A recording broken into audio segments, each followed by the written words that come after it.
So magandang hapon po sa inyo lahat mga kababayan. Kumusta na kayo dyan?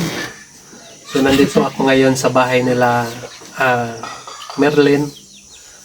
So nakita ko siya kasi dito kanina.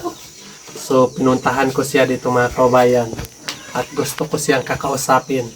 So matagal-tagal nang hindi ko siya nakita dito sa kanilang bahay. So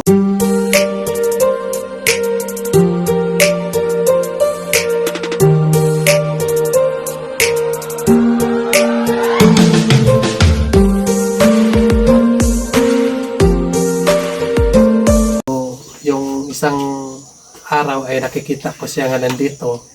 So ngayon ay napunta ako dito para kakausapin siya at kukumustahin. Dahil ay alam ko kasi nga siya ay tinanan ng kanyang yung matanda nga nagsama sa kanya nung una. So yun lang ang alam ko mga kababayan. So ngayon ay nakita ko na si Merlin. So gusto ko siyang kakausapin ngayon. Merlin, kumusta yung buhay mo ngayon? Okay na, kaya nakauli na. So okay lang kayo nakauli na. Kumusta yung ano mo, yung kaipon mo, yung matandang kasama mo? Saan na siya ngayon? Bakit hindi ko siya nakita dito? Ako mang gibian dito sa Digos. Iniwan mo siya doon sa Digos, Oh, yung matanda. oh. Kuguyak pa. So, sino ang kasama mo nagpunta dito? Ako ra isa. Mabuti ka dito, nakapunta ka dito nga ikaw lang isa. Oh, nagsakay man ko bus gikan sa Digos niya. Kadung sa Ikulan. Kaya pagkuan ako, may kay ang kuan pud sa bus kanang konduktor tabangan pud ko nila. Yung konduktor ng bus, tinulungan ka. Oh. So mga kababayan ay si Merlin pala, gikan ng Digos, nag-iisa lang siya. No? Sakay ng bus to terminal sa Ikulan. Nagsakay siya ng bus sa padulong sa Ikulan. So nagsakay na po kag bus padulong sa Panabo. Oh. So yung konduktor ang nagtulong sa iyo. Oh. Mabuti na lang ay mabait yung konduktor nga sinakayan mo nga bus.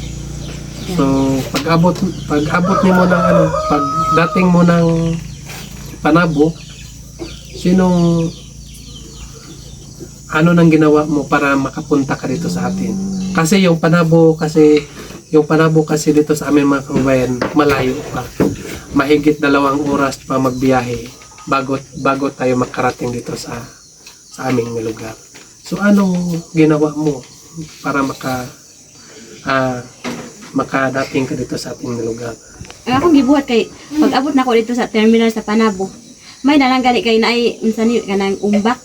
Ay umbak. Oh, yeah. Ang katong gisakyan nako kanang nakaila pud sa ako Yun siya, Merlin asa makamuuli, yun ko sa puan sa 26. Oh, yun po siya nga.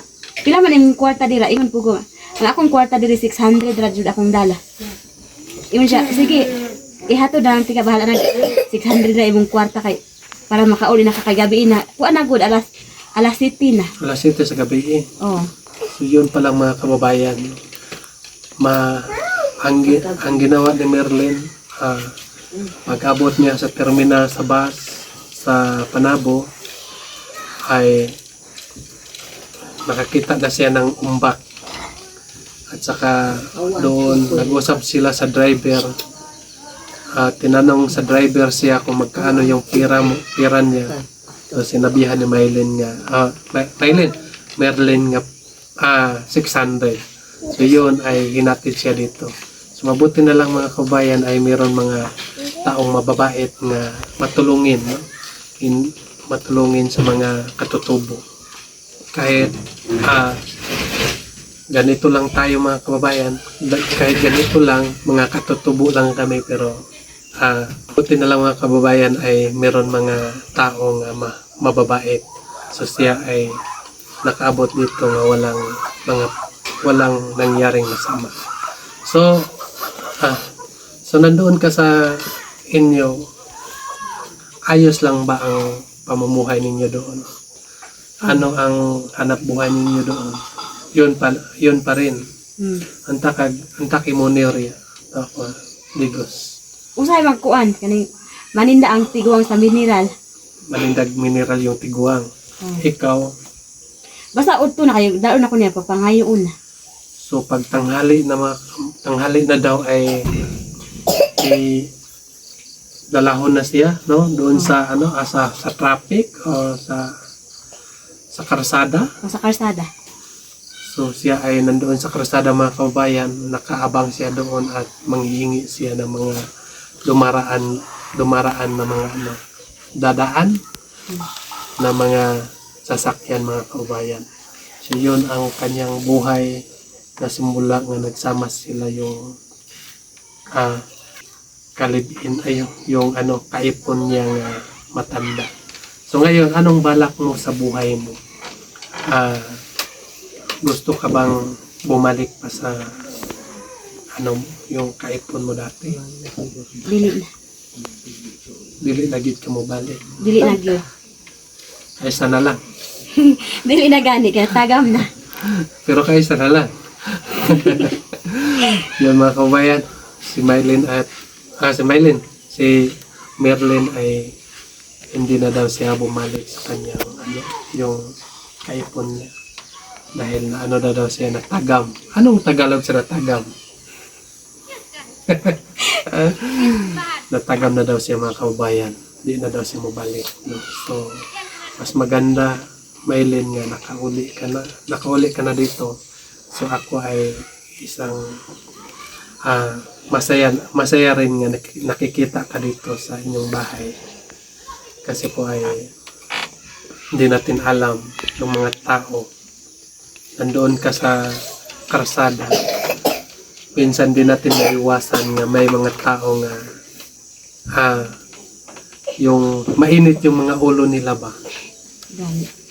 Tapos kung galing sila sa bahay, kung nag-away sila sa kanyang asawa, hindi natin alam kung nag-away sila sa kanyang asawa o tapos nandoon ka sa karsada nang hihingi ka. So baka magalit yun, no? Kapag may baril kasi mainit yung ulo or ano ang gagawin sa iyo. Yun, maganda na lang siguro nga gagawin natin. Dito na lang tayo sa bahay, tulad mo. So, meron pa tayo mga magulang, di ba? Dapat tayo mama, dapat tayo papa. So, ang gagawin natin dito ay dito muna lang tayo para walang masamang mangyari sa atin. Kaysa doon tayo sa highway, baka masagasaan tayo doon, di ba? So mabuti ay naisip mo nga bumalik ka dito sa atin.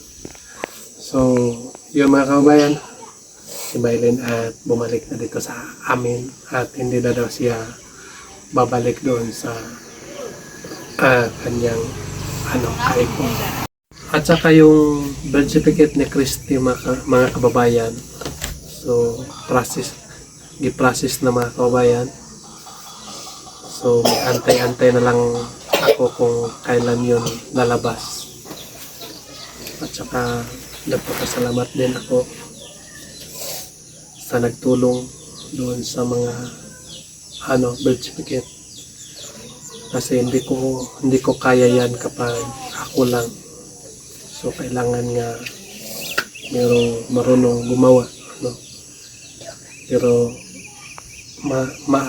siguro mga mga kababayan, mga 2 buwan o 3 buwan pa bago lumabas yung kanyang Pero magdadasal na lang tayo, magdadasal na lang ako, mga kababayan, para madali yan.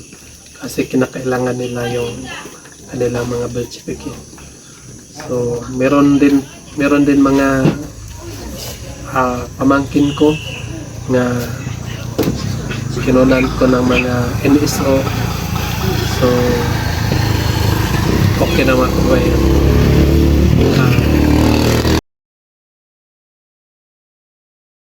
So dito kami, nandito ako sa daan mga kababayan. So nakita ko yung mama ni Madeline at saka yung kanyang papa, no? Nandito sila ngayon. At puntahan ko sana sa kanilang bahay pero dito ko sila natagpuan sa kilid ng dalan. So tinanong ko siya mga kababayan sa birth certificate ni Madeline. So wala pa din hanggang ngayon. So wala pagyapon, no? Unsa man kanang katonggi ko aning wala pagyapon hantod karon. So si kasi meron silang gisangunan sa Bisaya pa. So yun ang nagpa-process sa birth certificate ni Madeline. So kaya ay hinihintay nila mga kabayan. So Lunes daw kunin namin yung 137 doon sa eskwelahan sa Pamantawan. So babalik na lang ako at samahan ko na lang siya papunta ng eskwelahan ngayong Lunes para makuha yung 137. At saka tutulungan ko na lang din siya paano papalo up yung yung birth certificate para mahirap kasi pag mag-aral nga walang mga birth certificate mga kababayan. Hindi tulad ng dati nga dito lang tayo sa bundok kahit walang birth certificate tayo, kahit wala tayong ID, di ba? So meron naman tayong original nga ID ating mukha. Hindi pwede, no? Kahit punta tayo doon sa sa Davao. Pagdating natin doon sa mga TF, no? Baba. Nakita na nila nga nandito na yung ating kagwapuhan. Nakita na nila nga nandito yung itsura natin. Pero bakit kaya hinahanap pa yung ID body? Ano sa palagay mo, no? 'Di ba? Hinahanap pa yung ID natin, no? Meron ba tayong mga ID dyan? So hindi na pwede, no? Hindi na pwede nga wala tayong mga ID ngayon at saka yung mga kagamitan natin. So nung una okay lang yon, pero sa ngayon ay parang hindi na okay, no? Lalo na sa mga bata nga mag-aaral. So kami ay nga makuha yung birth certificate ni Madeline. So babalik na lang ako. Mabalik na lang ako karong Lunes. Maguban ta dito sa eskwelahan para mapadala na nato dito kay Sir Paul. So yun lang mga kabayan. So ako ay paalis na rin. So alam ko na nga wala pagyapon, no? So tutulungan ko na lang paano mapadali yung kanilang mga birth certificate. Yun lang, maraming salamat po.